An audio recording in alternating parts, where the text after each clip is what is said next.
ओम नमो भगवते वासुदेवाय नमः। ओम नमो भगवते वासुदेवाय नमः। ओम नमो भगवते वासुदेवाय नमः। नारायणं नमस्कृतं नरं चैव नरोत्तमं देवीं सरस्वतीं व्यासं मधुराय तमेव माता च पिता तमेव बन्धुश्च सखा तमेव विद्यान्तविरां तमेव सर्वं मम देवदेव।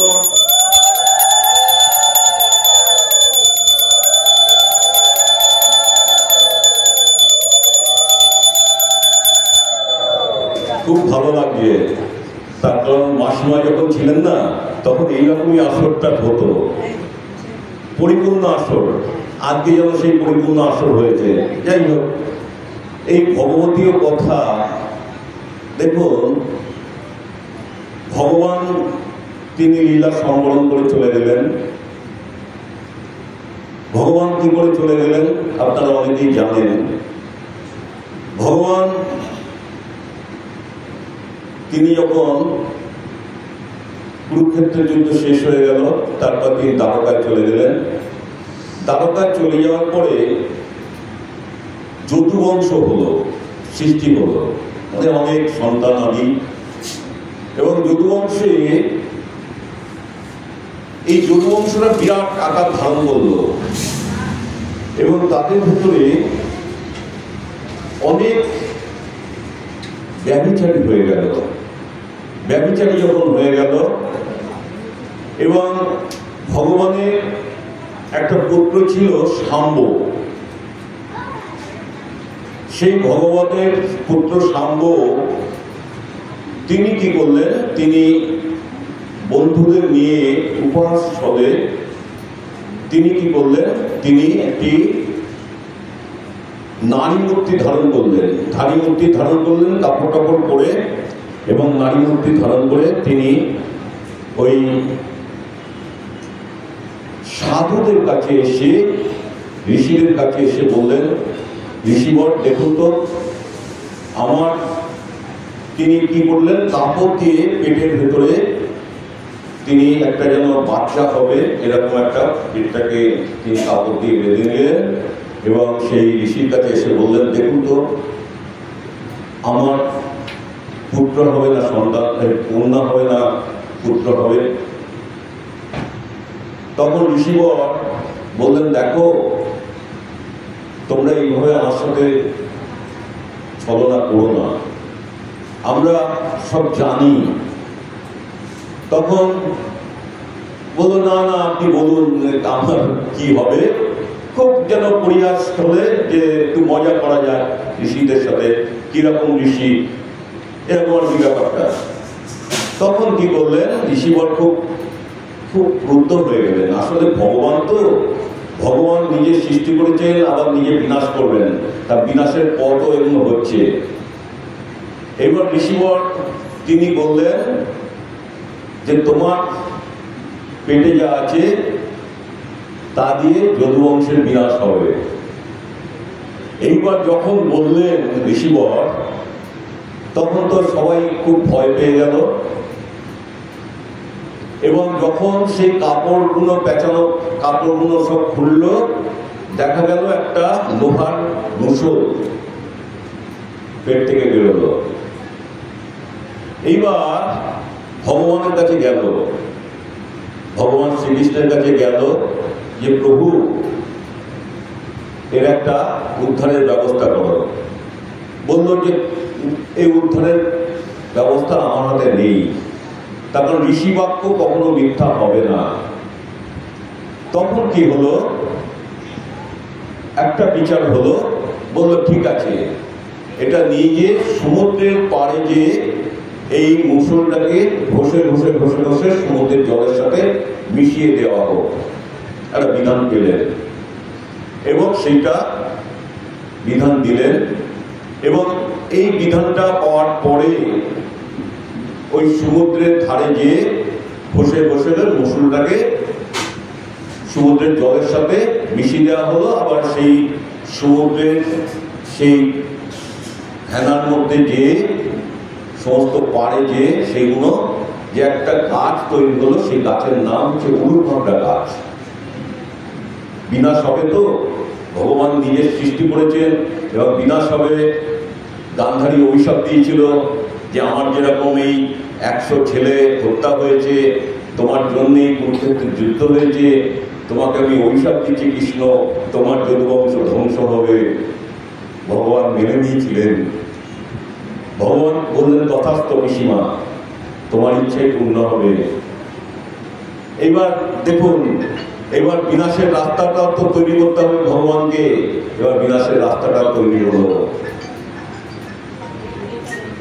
ভগবান বলল যে ঠিক আছে, এইভাবে ওই উলুভাবড়া গাছ তৈরি হলো এবং তাদের ভেতরে এমন অবস্থা হলো কেউ কাউকে সহ্য করতে পারে না। যদুবংশ এমন সমস্ত বীজ বৃক্ষের, মানে বলতে গেলে বীজ বৃক্ষ হলো, মানে এটা বীজ বৃক্ষ, তারা কেউ কাউকে সহ্য করতে পারে না। এইবার তাদের ভেতরে নিজেদের ভেতরে লড়াই করতে আরম্ভ করলো এবং তারা কি করলো, এর মধ্যে যে ঘটনাটা আমি বলতে পারলাম না, সেটা হচ্ছে যে এই যে মুসলটা ঘষতে ঘষতে একটা থালা বেঁচে গেল। তা চিন্তা করলো এই থালাটা খসা যাচ্ছে না, এইবার সেটা কি করলো, সমুদ্রের জলে ফেলে দিল। সমুদ্রের জলে যখন ফেলে দেওয়া হলো, একটা মাছ সেই ছোট্ট থালাটা গিলে ফেললো।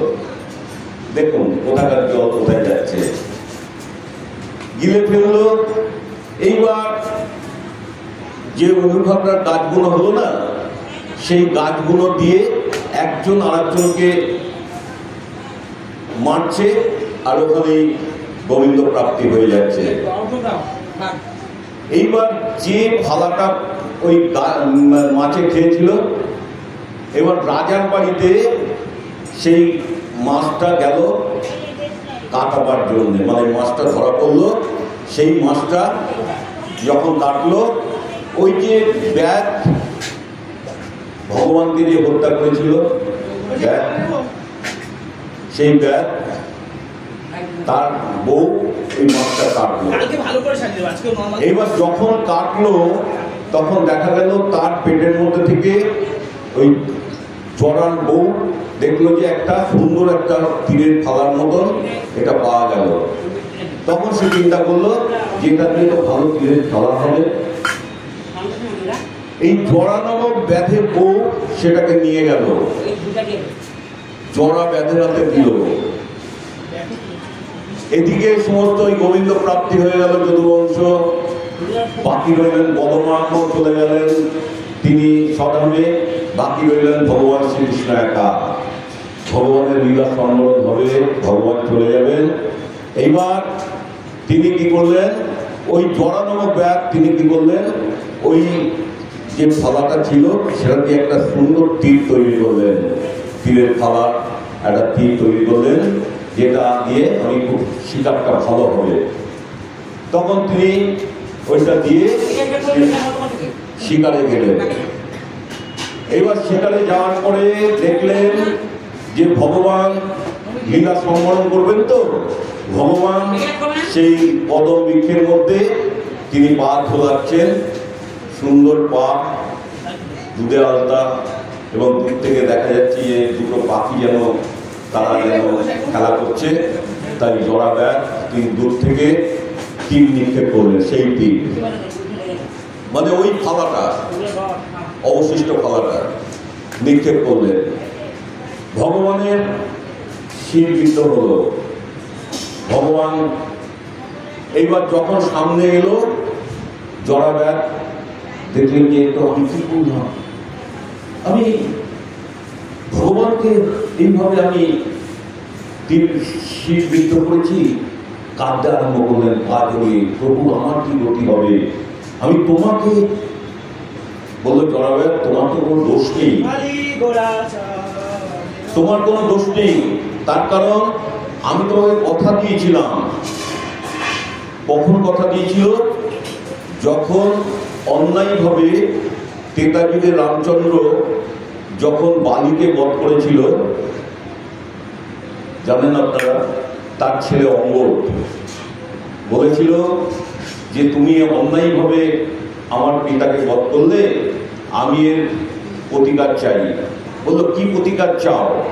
বললো তুমি যেভাবে আমার পিতাকে অন্যায়ভাবে হত্যা করেছো, আমি তোমাকে সেইভাবে হত্যা করতে চাই। রামচন্দ্রকে বলেছিল। পুরুষোত্তম রামচন্দ্র তিনি বললেন যে হ্যাঁ তথাস্তু, তবে হ্যাঁ এই যুগে হবে না। আমি যখন তারপরে শ্রীকৃষ্ণ রূপে জন্মগ্রহণ করব, তখন আমি তোমার মনোবাঞ্ছা পূর্ণ করব। তখন জরাব্যাধ যখন এরকম ভাবে কান্নাকাটি করছে, তখন বললো তোমার তো কোনো দোষ নেই, আমি তো তোমার কথা দিয়েছিলাম, পূর্বজন্মে তুমি ছিলে অঙ্গদ, আমি তোমাকে কথা দিয়েছিলাম। অঙ্গদ না, হ্যাঁ অঙ্গদ পুত্র ছিল। যাই হোক, তা এই দেখুন ভগবান নিজে হাতে যদুবংশ সৃষ্টি করেছেন, যদুবংশ নিজে হাতে ধ্বংস করলেন এবং সন্তানকে নিয়ে চলে গেলেন।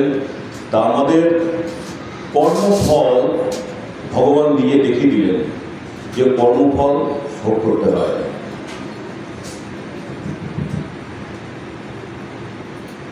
কি হয়েছে? কীর্তন হবে নাকি কি হবে?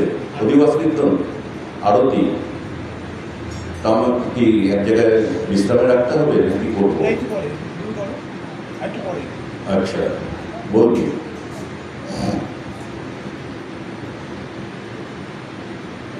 ভগবান তিনি তো লীলা করেন, তিনি লীলা করতে আসেন জগতে, তিনি আসেন লীলা করবার জন্য।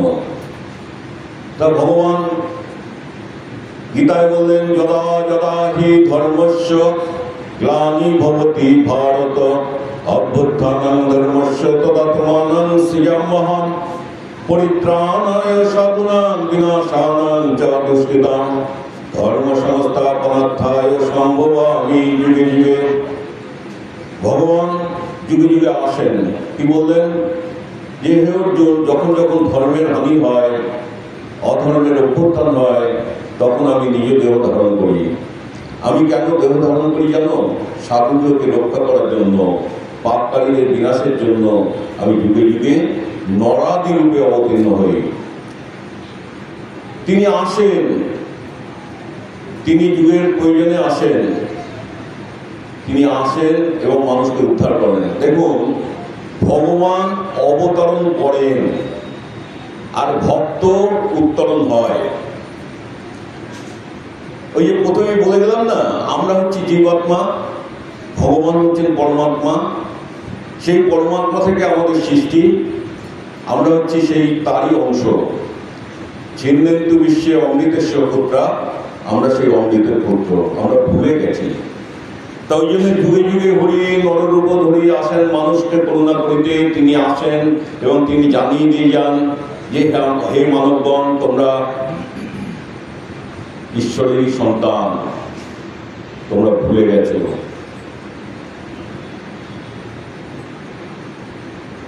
আমাদের সত্যি বলছে ঠাকুর শ্রী রামকৃষ্ণ, তিনি কি বললেন জানেন? তিনি বললেন যে ঈশ্বর দর্শন মানুষ জীবনের উদ্দেশ্য। বলছে তোমার জীবনে আর কোনো উদ্দেশ্য থাকতে পারে না।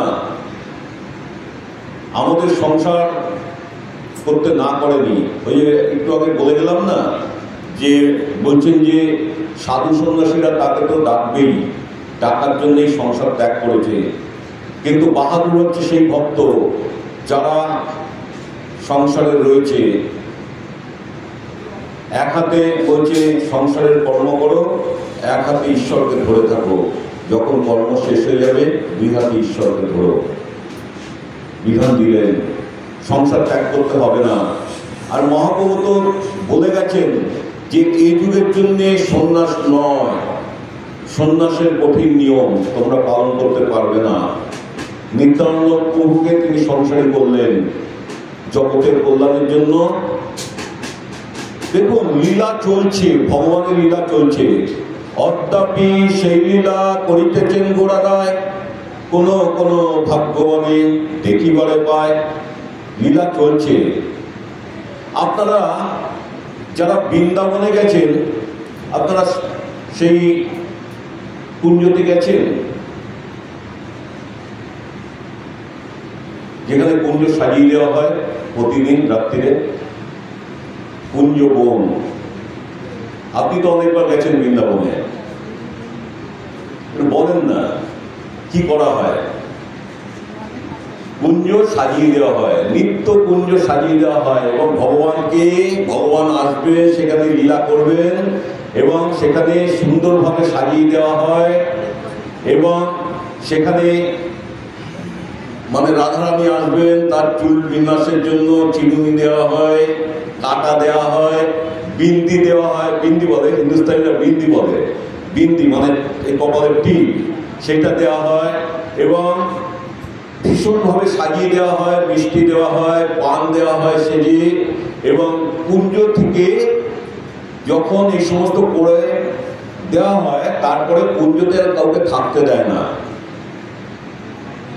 এইবার একটা পশু পক্ষী পর্যন্ত থাকে না, কুঞ্জ বন্ধ হয়ে যায়, ওখানে কোনো থাকবার নিয়ম নেই। কেউ যদি থাকতে যায়, তার যদি কেউ মনে করে যে আমি দর্শন করব, কিন্তু এই জন্মচক্ষুতে তো দর্শন হয় না, তার কারণে এর জন্য একটা চক্ষু দরকার হয়, যেটা ভগবান শ্রীকৃষ্ণ গীতায় অর্জুনকে দিয়েছিলেন, যে দিব্য চক্ষু। তা দিব্য চক্ষু ছাড়া ভগবানকে এই চর্মচক্ষুতে দর্শন হয় না। যারা দর্শন করতে গেছে তাদের জীবনের পতন ঘটেছে। এইবার কি হয় ঘটনাটা, সেখানে নিত্য লীলা হচ্ছে, বিছনাটা সুন্দরভাবে সাজিয়ে দেওয়া হয়, ফুলের বিছনা করে দেওয়া হয়। যখন সকালবেলায় যখন যে মানে ওই দায়িত্বে থাকে ওখানকার পণ্ডিত, সে যখন মন্দির খোলে না, তখন দেখছে যে বিছনাটা এলোমেলো, মনে হয় যেন এখানে কেউ শয়ন করেছিল। এবার মিষ্টি যেন অর্ধেক খেয়ে রেখে দিয়েছে, পান যেন অর্ধেক সেবা করে রেখে দিয়েছে, লীলা চলছে। এবার অদ্যাপি সেই লীলা করিতেছেন গোড়ারায় কোন কোন ভাগ্যবানে শুনিবারে পায়। ভগবানের কৃষ্ণের বাঁশি বলছে, বৃন্দাবনে কৃষ্ণের বাঁশি এখনো বাজে। কৃষ্ণের বাঁশি সবাই শুনতে পারে না, তার কারণ বাঁশি শোনার জন্য একটা প্রেমের বর্ণ দরকার, ভগবানকে দেখবার জন্য একটা প্রেমের চক্ষু দরকার, ভগবানের কথা বলবার জন্য একটা প্রেমের মুখ দরকার। ভগবানের কৃপা ছাড়া হয় না। তিনি কৃপা করছেন। আমরা যে বললাম না, আমাদের হৃদয় মন্দিরটা পরিষ্কার করতে পারি না। ঠাকুর শ্রী রামকৃষ্ণ বললেন যে ঘটি কিরকম যেন, ঘটি নিত্য মার্জনা করতে হয়। ঘটি যদি মার্জনা না করা হয় না, তাহলে কলঙ্ক পড়ে যায় সেই ঘটিতে। ওই জন্য আমাদের নিত্য মার্জনা করতে হবে। নিত্য মার্জনাটা কি? এই পাঠ কীর্তন নিত্য আপনারা যারা করছেন, আপনারা অনেক ভাগ্যবান। তার কারণ আপনারা নিত্য ভগবানকে ডাকছেন। হয়তো ভগবানের দর্শন এই জীবনে হবে না, নাও হতে পারে, হয়তো কারো কারো ভাগ্যে হয়েও যেতে পারে। যদি না হয় তাতেও দুঃখ নেই, এগিয়ে থাকলেন। আগে বলে গেছি, এগিয়ে থাকলেন, আমরা এগিয়ে থাকি। এই যে যেখান থেকে আমরা করে শেষ হয়ে গেল, আমাদের প্রাপ্তি হবে পুনরপি জননম, পুনরপি মরণম, পুনরপি জঠরে শয়নম। আমাদের তো পুনঃ পুনঃ আসতে হবে। আমাদের এগিয়ে থাকলাম, যেখান থেকে আমরা শেষ করব সেখান থেকে আবার শুরু হবে। আমাদের ওই এবিসিডি আর পড়তে হবে না, ওই এমএ ক্লাসের ডিগ্রি নিয়ে আমি জন্মগ্রহণ করবো।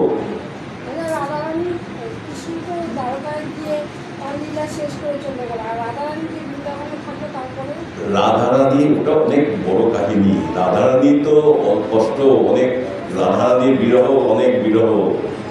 রাধারানীর জীবনটাও, শ্রীকৃষ্ণ তো বলেছিলেন যে আসবো, আজ যাচ্ছি রাধে, কালকে চলে আসবো, কিন্তু উনি আর আসেননি বৃন্দাবনে। এবং বহু বছর রাধারানী কৃষ্ণ বিরহে চলেছেন, মানে কৃষ্ণ বিরহে ওনার চোখের জল বাষ্প হয়ে উঠে যেত। কঠিন কঠিন সে সমস্ত সাবজেক্টগুলো বলতে গেলে আবার একটা, যাই হোক, ভগবানের লীলা বোঝা আমাদের পক্ষে সম্ভব নয়। দেখুন, আর একটা লীলার কথা বলি, একটু লীলার কোর্স করি। সেটা হচ্ছে ব্রহ্মার একটা লীলা। ব্রহ্মা ভগবানকে পরীক্ষা করতে গেছিলেন। এই জায়গাটা একটু খুব সুন্দর লাগে এবং ভালো লাগবে আপনাদের। ভগবান তো বালক গোপাল এবং ধেনু বৎস নিয়ে তিনি যান, নিত্য মাঠে যান এবং গরু চড়ান। এইবার ব্রহ্মা বলল যে ভগবান এরকম গরু চড়ায়, এ আবার কিরকম ভগবান? আর ওই সমস্ত গোষ্ঠী থেকে ওই বালকদের নিয়ে যায়, তাদের একটু খাবার খায়, নিজে খাচ্ছে, তাদেরকে খাওয়াচ্ছে, এ আবার কিরকম ভগবান? পরীক্ষা করতে হবে। তখন সেই ব্রহ্মা কি করলেন? গরু বাছুরগুলোকে তিনি লুকিয়ে ফেললেন। এবার যখন সেই রাখাল বালকেরা যখন গরু বাছুরকে খুঁজতে গেল, তখন তাদেরকেও তিনি সরিয়ে ফেললেন। এইবার কৃষ্ণ নিজের বাঁশি থেকে সেই মানে সেই গরু বাছুর সৃষ্টি করলেন এবং সেই রাখাল বালক সৃষ্টি করলেন। লীলা চলল। ব্রহ্মা দেখলেন যে কি ব্যাপার, আমি তো সবাইকে সরিয়ে দিয়েছি, কিন্তু এটা কি করে সম্ভব? লীলা তো চলছে। এইবার ভগবান কি করলেন? ভগবান সেই ব্রহ্মলোকে চলে গেলেন এবং ব্রহ্মার সেই সেখানে গিয়ে সেখানে ব্রহ্ম হয়ে বসে করলেন ভগবান। এইবার অরিজিনাল ব্রহ্মা তিনি গেলেন, দাঁড়িটা ঢুকতে দিচ্ছে না, বলছে যে না, ব্রহ্মা তো বসে রয়েছে, তুমি আবার করতে গেলে। বলছে আমি তো ব্রহ্মা, তোমরা আমাকে চিনতে পারছো না? বলছে না না, ওখানে ব্রহ্মা বসে রয়েছে। এইবার ব্রহ্মা তখন বুঝতে পারলেন যে আমি তো ভুল করে ফেলেছি, আমি ভগবানকে পরীক্ষা করতে গেছি। যাই হোক, এই লীলাটা আরো সুন্দরভাবে ব্যাখ্যা করা যায়, সময় কম। আবার যদি কখনো ঠাকুর সুযোগ করে দেয়, ঠাকুরের কথা বলতে ভালো লাগে। আপনাদের মতন দুইজন আপনাদের সামনে লীলা পরিবেশন করতে ভালো লাগে। আচ্ছা, ওম নমো ভগবতে বাসুদেবায় নমঃ। ওম নমো ভগবতে বাসুদেবায় নমঃ। আচ্ছা, লীলা কথা তো শেষ হয় না। আমি এখানে বিশ্রাম রাখছি, একটু নাম হবে, হ্যাঁ, সন্ধ্যা আরতি হবে, তারপরে দেখি যদি সময় হয়। এবার অধিবাস কীর্তন আছে, তার আগে যদি সময় হয় করবো, তার নাহলে একটা জায়গায় বিশ্রামে রাখবো।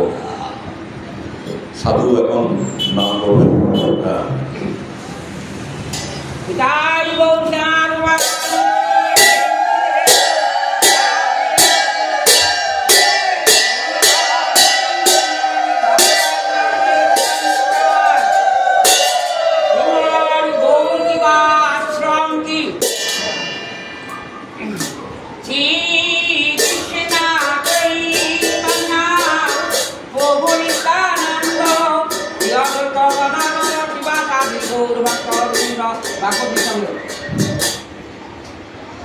Aku bisa nggak?